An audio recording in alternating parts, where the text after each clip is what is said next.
Tak dneska se nám ten zápas hodnotí určitě dobře, protože si myslím, že jsme podali velmi dobrý výkon. Po delší době jsme spokojení s herním projevem, protože jsme se vrátili k té hře, kterou chceme produkovat a za to jsme velmi rádi. Hráči to dneska vzali za svý a pevně doufám, že nám tahle hra vydrží co nejdál, protože si myslím, že s takovouhle hrou, jako jsme dneska předváděli, můžeme těch bodů získat ještě mnohem víc a to bychom potřebovali natáhnout tu vítěznou sérii co nejdál, takže s dnešním výkonem jsme určitě spokojení. V poslední době se vám příliš nedaří, starty do utkání, znovu jste prohrávali a museli otáčet zápas.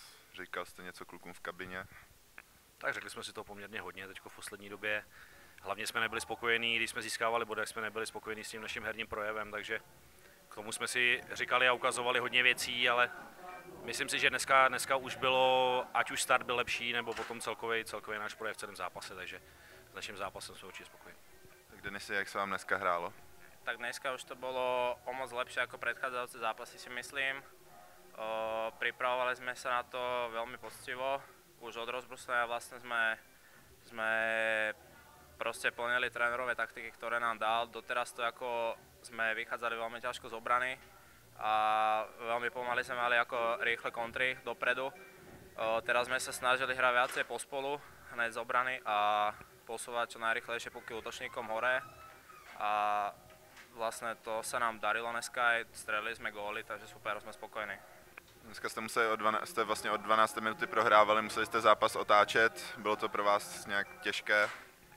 Tak určite ako po každom góle je to ťažké sa zdvihnúť, ale tak povedali sme si, že proste musíme plniť to, čo nám tréner dal, takže hrať vlastne jednoducho dopredu, už ako som povedal a proste padlo nám to tam. No.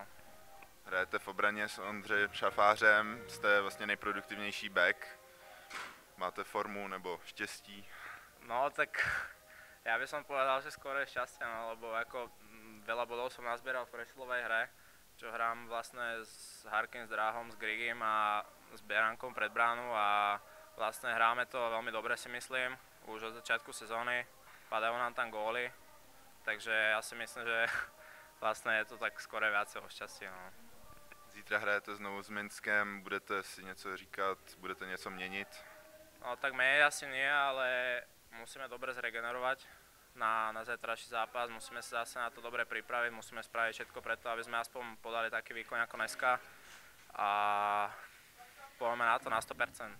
Dobře, děkuji hodně.